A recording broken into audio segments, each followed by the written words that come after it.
War Within is close. It's so close.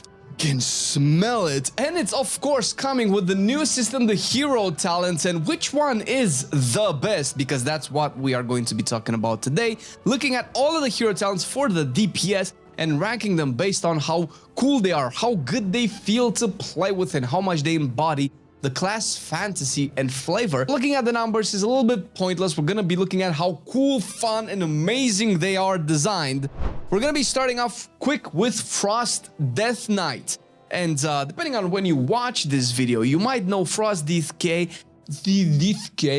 as one of the best DPSers in the game. Now, it's gonna be fun to see how much this evolves by the time the expansion launches, but as it stands right now, Frost is definitely really kicking butt, especially with the Deathbringer hero talent that is oh so good.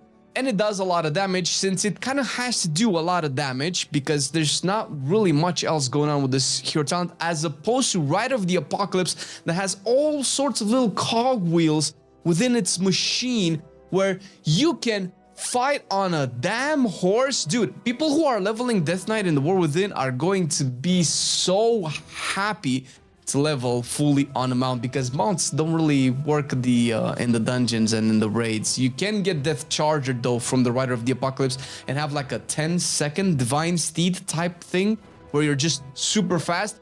And both of these talents really embody the Death Knight, and I think it's very fitting that we do start with Frost, because Frost is going into S tier. And just to kind of finishing it off, Unholy of course shares Rider of the Apocalypse with Frost Death Knight, and we already know that Rider of the Apocalypse is pretty cool, summoning all the horsemen of the Apocalypse. They each do really cool individual things, and you really feel when you pop them out, especially with Unholy. If you do end up playing the Abomination talent, you just get them out so fast in dungeons and maybe raids if this is going to be played in raids. But on top of that, you get the Sanlean talent tree, which is the other one that Unholy has access to, and this has been asked for a long time.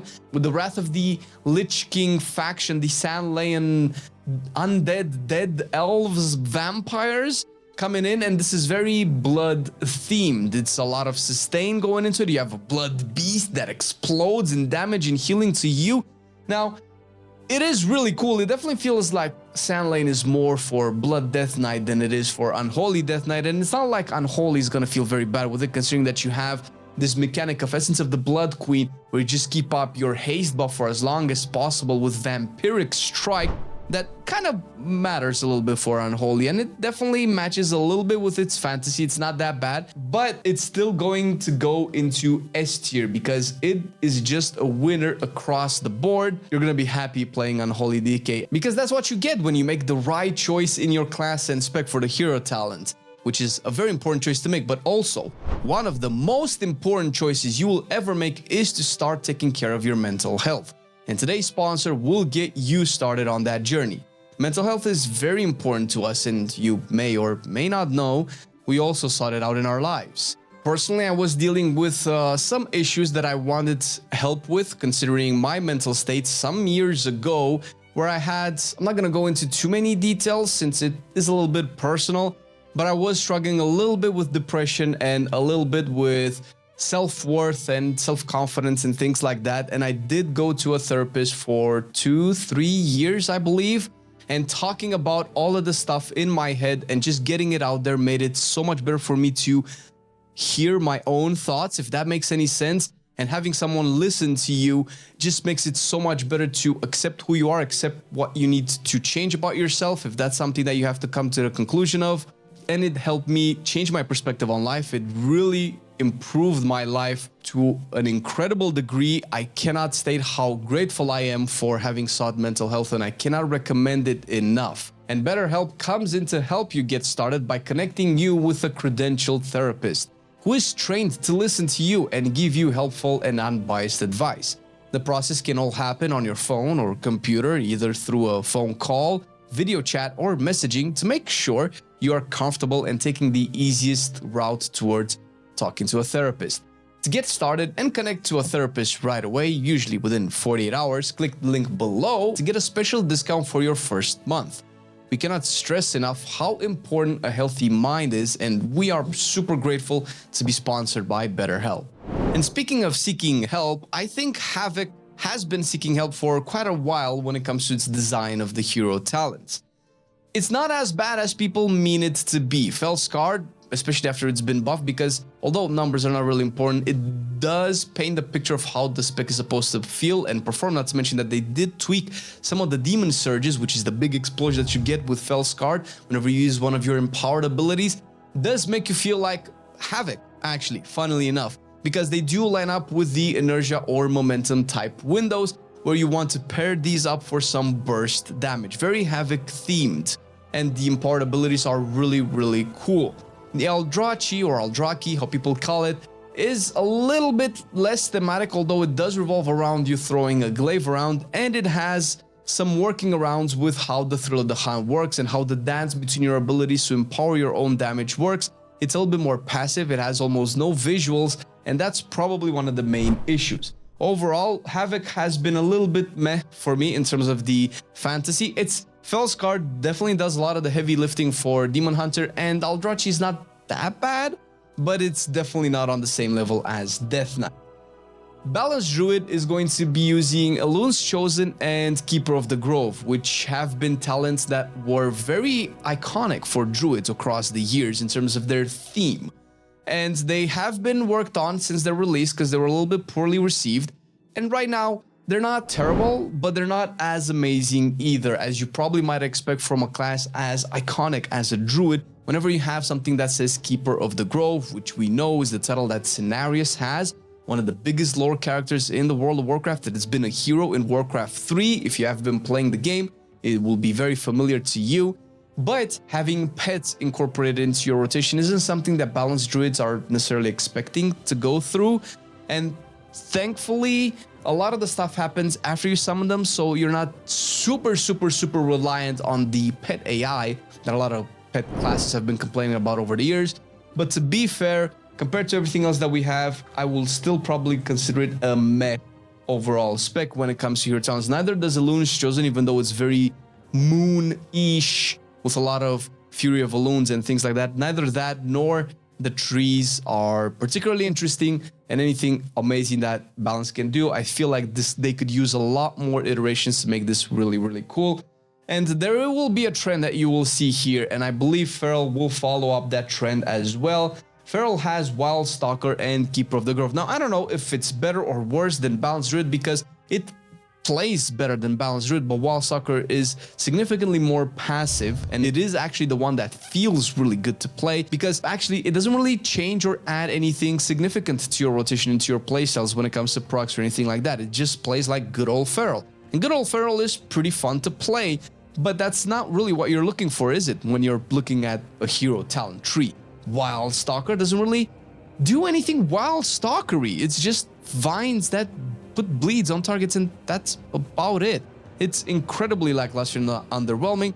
And Druid of the Claw is probably, again, similar to Keeper of the Grove, a very big selling point when it comes to giving the flavor of Druid to the players. Druids of the Claw are an actual, I guess, sub-faction of the Druidic Night Elves culture, where they're supposed to be these shape-shifting druids that go and sleep into the Emerald Dream, and then they wake up and become bears, and, you know, the whole Warcraft 3 theme of the druid. And it does feel like the talent tree wants me to play bear occasionally, but it's not. No, there's no significant gain of becoming a bear as a cat as it stands now, because unfortunately, even though we don't care how much damage they do, the fact that it's a DPS loss, or at least a 0 gain at the moment, it's not really enticing whatsoever, because you want to be in cat. The purpose of it is to do as much damage as possible, and bear is essentially the defensive cooldown where you just go there to, you know, take less damage from an incoming hit. I'm not supposed to be tanking in bear as a cat. The fact that I get frenzy regen to use at the expense of energy, I guess that's not terrible in terms of a defensive and making me feel like, okay, as a Druid of the Claw, I have a lot more bear tankiness, and that's great, but it's just not interesting whatsoever. I would have expected to actually want to shift into bear for occasional moments during my combat to gain some sorts of, ideally, offensive benefits, but it doesn't feel like that's the case yet. So I don't understand what I'm supposed to be doing with the Druid of the Claw. Am I supposed to off-tank?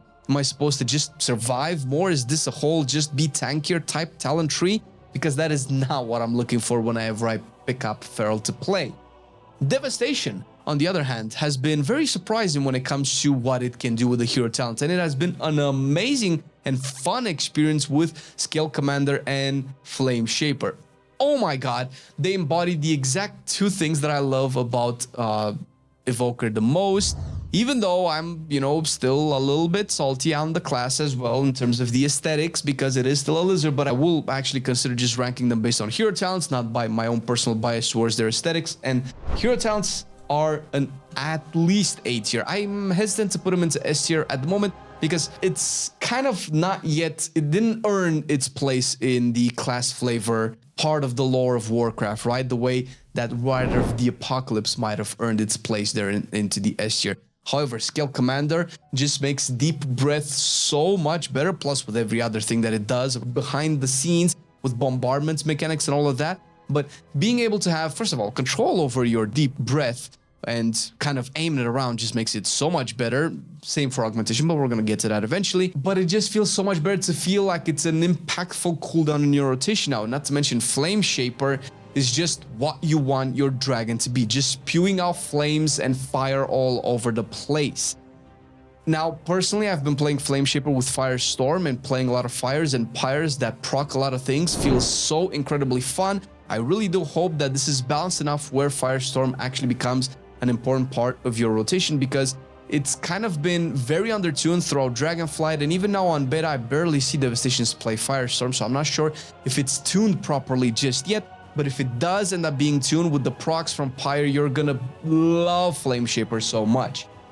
Beast Mastery is probably one of the biggest losers of the hero talent, and I say this with a pain in my heart, because the rework for Beast Mastery is really cool. Unfortunately, we're not ranking that today, we're ranking the hero talent. Dark Ranger is probably the biggest letdown in the hero talent tree, period. I do not feel like a Dark Ranger. They've buffed recently Black Arrow to do double the amount of damage, and it's still does no damage, and it's the whole argument. Sure, we're not looking at the damage, but come on, man, you're giving me Black Arrow. Not to mention this was kind of supposed to be like a survival hunter ability, but you're giving me Black Arrow, Sylvanas' iconic ability. It does no damage. It procs what, a kill shot, an occasional barb shot. Those are things that already happen as a Beastmaster. It just does not feel great. Spawning Dark Hounds does not feel great. Beast Mastery as a whole suffers from you spawn a beast at the target and it does damage. That's normally visually really cool, but the thing is, whenever it spawns at the target, you hardly ever see it because there's so much going on in a melee, especially if you're in a raid and there's a lot of melee players there that just obstruct the vision of your pets. You don't really see or feel like something happened whenever it comes to like the Dark Hounds. And not to mention, Pack Leader is supposed to be like, when I hear Pack Leader for Beastmaster, I'm thinking, oh, Stampede? Stampede? Stampede? They took Stampede out of Beastmaster because it was probably a very difficult DPS cooldown to balance and tune properly. I think this has been going on ever since Warlords of Draenor. But give me something else, man. Like, one of the coolest things that they could have done with Pack Leader was what happened in the Dragonflight 10.2 beta, whenever they added the Call of the Wild new cooldown, where it summoned beasts that charge at the enemy. And all of those beasts summon at your position. It's probably a little bit less technically viable because there's a travel time by the time the beast spawns and then it lands on a target. So maybe there's a perceived DPS loss at the very least. However, visually, you see the beast near you and you see it charge, so it feels like you're actually summoning beasts.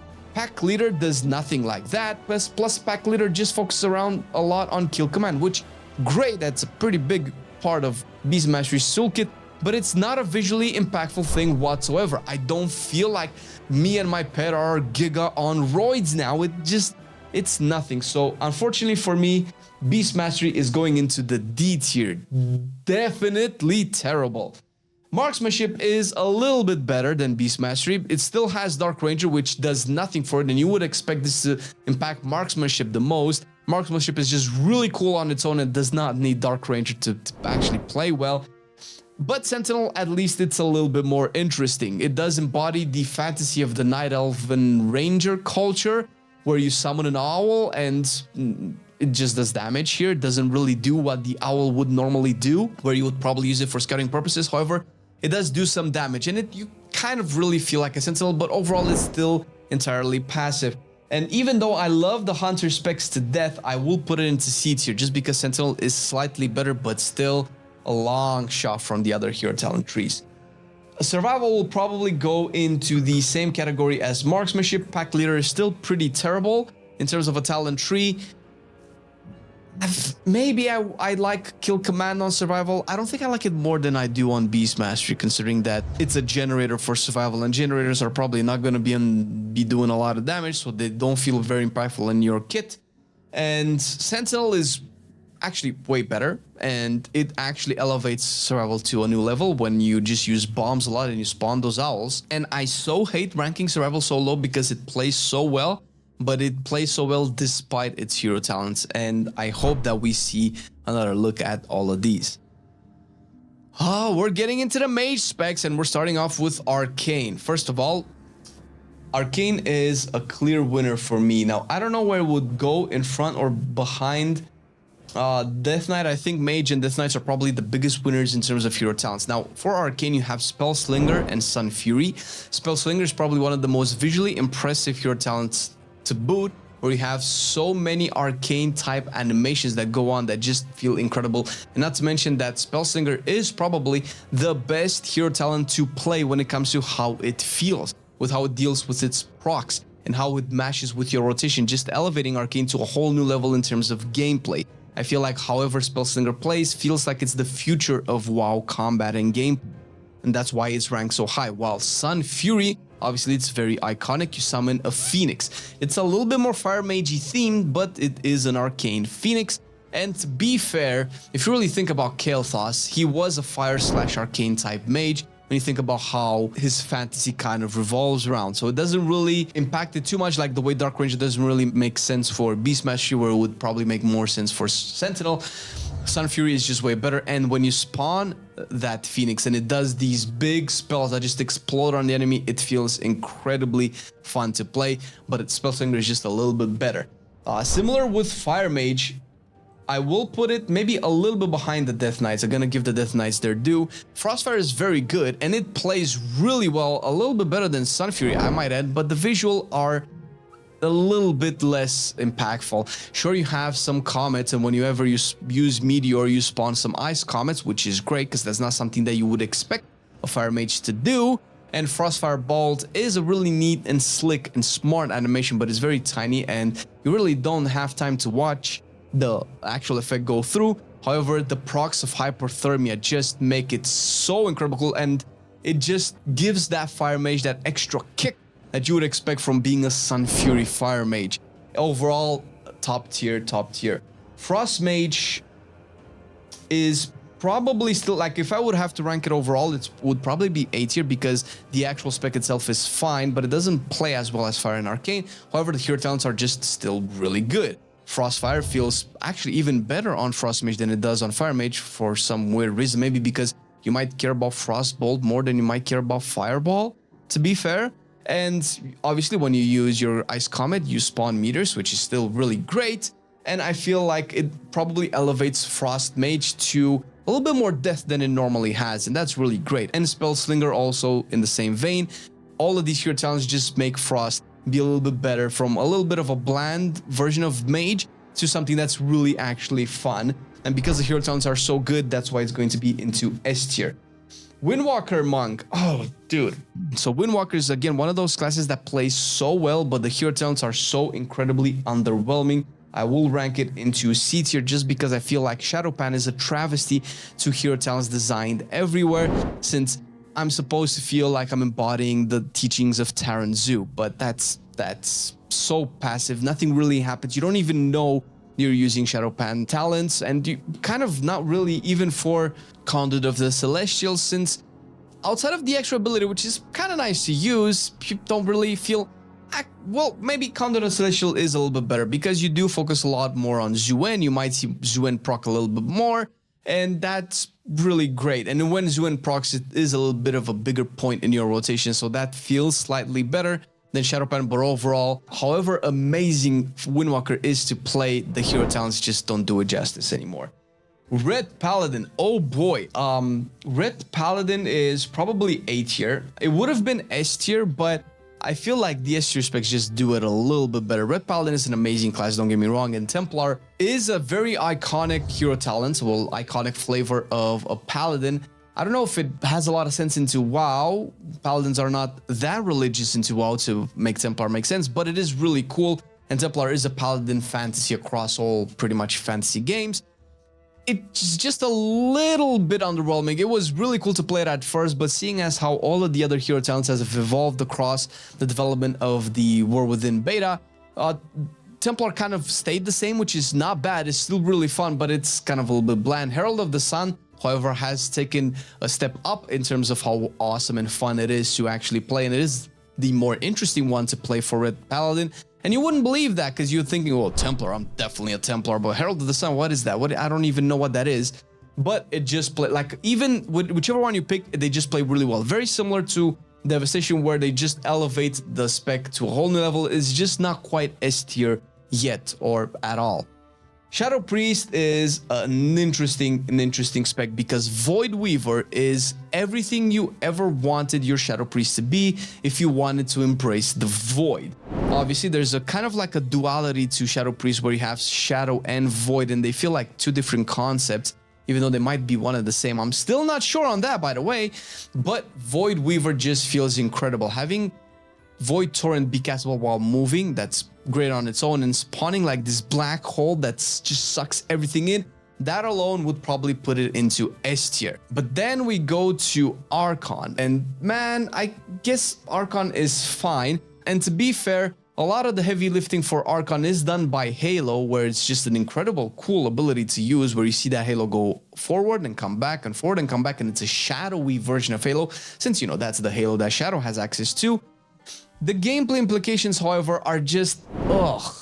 You have to rely a lot on Surge of Insanity. That's basically the core. I feel like when I look at these talents, unless I'm playing it wrong, I feel like that's what the hero talent wants me to do, and that's just not fun for me at all. This is a very subjective opinion. I don't like that at all, man.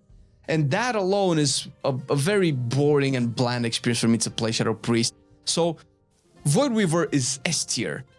Archon is probably B tier, so I think I'm just gonna be very charitable and put Shadow Priest into S tier because Void Weaver is better than any of the other A tier hero talents, I believe, in terms of how cool and fantasy inducing it is. Assassination Rogue.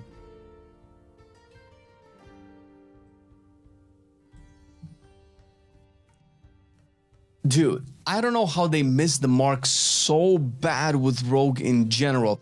Assassination's Death Stalker seems like what you would like to be as an Assassination Rogue, and it just sounds great on paper whenever you read the tooltips, but when you play them, it just feels a little bit counterintuitive.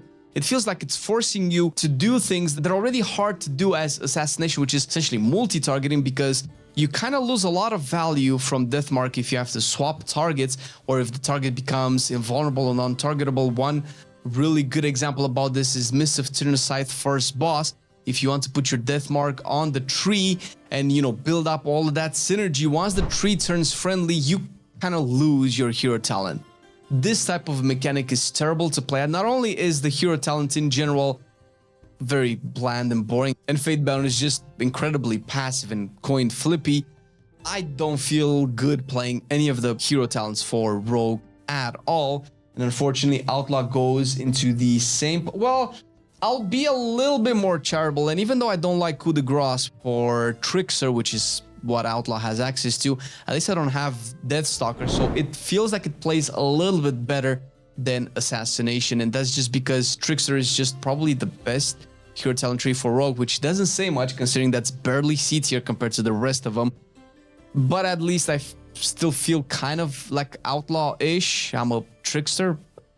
I don't know what Fatebound is supposed to do. Is that a D&D thing? Is that like a non-Warcraft thing? Because it doesn't say anything to me as a Warcraft player, so I couldn't really care more about it. Similarly to Subtlety, Subtlety still has Deathmark, but it does have Trickster, which is still pretty good, and I did enjoy playing Trickster with Subtlety, because Subtlety is just a blast to play, period. But Deathmark, the fantasy is just there, man, but it's just not doing what it's supposed to be doing, so I cannot really rank Rogue even higher, and I think even ranking them the way they are right now, that's doing a big service to Rogue, and I feel like I should probably put them into an F tier just to point and signal out that, listen, they need real love. not as much as Elemental. So Elemental and Shaman in general have been big winners, so surprisingly big winners with the hero talents, but I feel like a lot of the heavy lifting for the Elemental gameplay is done by the rework as well. And Farseer is a little bit bland, but Stormbringer is just the exact lightning shaman you ever wanted to play, whether you play it on Elemental or the enhancement, and we're gonna get to that as well. And similar to Shadow Priest, Elemental's Stormbringer is giga good. It's close to being S tier, but Farseer isn't as bad, so it's kind of like very close to Shadow Priest as well.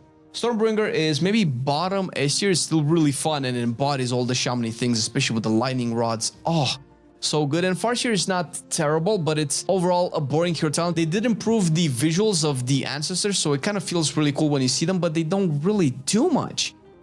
It's not impactful whatsoever. It's just very passive. I just played the Lava Burst rather build with Farseer, and I call it a day, and that's a little bit boring. That's the boring version of Elemental, similar to Shadow's Archon, so I cannot really in good faith rank it S tier. Enhancement is very close though, and I feel like Enhancement is at least top of the A tier. I don't know if I should put it into S tier just yet. Totemic is a really cool fantasy. It has been bugged a lot of the time on alpha, and it's been very hard to, you know, kind of grasp all of the effects that it has going for it. But Stormbringer is just so great for enhancement. I actually feel better playing Stormbringer on enhancement than I do on Elemental. And enhancement's talent changes, I cannot really call it a rework. We say rework a lot whenever talents get changed, they get repositioned, the number of points that you spend into them changes, because it kind of reworks a little bit how the builds go. But in the end, it's still the same gameplays, or they're still relatively the same builds, just more fine-tuned, more polished, I would say. The gameplay is incredible for pretty much the entirety of Enhancement's kit, which is great, but it's just not S tier quite yet. Affliction Warlock. We're getting to another winner, by the way. Affliction Warlock, in terms of the hero talents, Hellcaller and Soul Harvester are just really good. It does go into the S tier. I feel like Warlocks are big winners when it comes to hero talents. Hellcaller just embodies the combination of Affliction and Destruction, where you have that fiery damage over time that just rots your targets away, and it does so much damage with her, and it kind of has to do to make Hellcaller feel like what you're supposed to be doing. You're just burning the target, you're dragging them down to hell, and a lot of the procs in the hero talent just elevate the rotation to really cool and fun moments. Similar Soul Harvester, you might not think a lot about Soul Harvester. It's maybe one of the least talked about, maybe the one of the least played hero talent, but it's so cool in terms of its fantasy when you get these succulent souls and you spawn this demon to just do a lot of damage every time you spend those souls with Malefic Rapture. It just feels incredible. I do feel like part of the reason why we lost Seed of Corruption spam is so that Soul Harvester makes sense. I cannot help but feel like that's why we don't spam Seed of Corruption anymore in AoE, since it wouldn't have made sense for Soul Harvester, and that kind of feels like a bummer since Malefic Rapture is just a terribly boring ability. Thank God for the hero talents actually making Malefic Rapture feel engaging to play, since otherwise it would just feel also bad. But even with the rework and everything, Affliction is just a blast to play. As much as I don't particularly like the rework of Demonology, it's not that bad, but it's not great either. The hero talents are just a cut above the rest. I think I will probably put Warlocks in front of Frost Mage, since with the combination of the gameplay, they feel a little bit better to play. And Diabolist is rivals Spellslinger, or maybe even better in terms of visuals, where you actually summon big demons to do big demony things. The Overfiend that you summon is whatever, it charges the enemy, does a little bit of damage, it's not that impactful. The Mother of Chaos, I think that's the name, you just spawn her and she just channels next to you and you just see the damage going on. And similarly with the Pit Lord, this has to be the best single animation any hero talent has right now in the War Within, where you do see kind of like this bust up statue type Pit Lord, where it comes up and it just shoves its spear and just channels that fell devastation thing that it does. Not to mention that each of these demons impact your rotation in a way, with the exception of Overfiend, where Mother of Chaos just gives your generator, in this case your Shadow Bolt, actually become a 3-shard generator spells that just burst your rotations, like giving you a shot of caffeine early in the morning, and Pit Lord just giving you a ruination that just explodes everywhere. It is incredible. Destruction is also around here. I feel like the gameplay of Destruction is slightly less than the other Warlocks. I'm not sure where they want to go with it. I feel like a lot of the cool things that Destruction used to do have been taken away. And again, maybe Hero Towns had a play in it where you're not that great with Destruction at all. But listen, overall, it's still really good. You're still playing Hellcaller and Diabolus, which are really good Hero Towns. And that's essentially what we're rocking today and what we're ranking also. And you're gonna feel incredible playing any of the Warlock specs when it comes to the hero talent. Arms Warrior. Damn! Dude! I don't know what's going on with Arms Warrior, to be honest with you. I don't particularly feel like a lot of people like Colossus for some reason. I just feel like Demolish is a much better version of the legendary that we have right now, where you just channel a big hit that hits in AoE.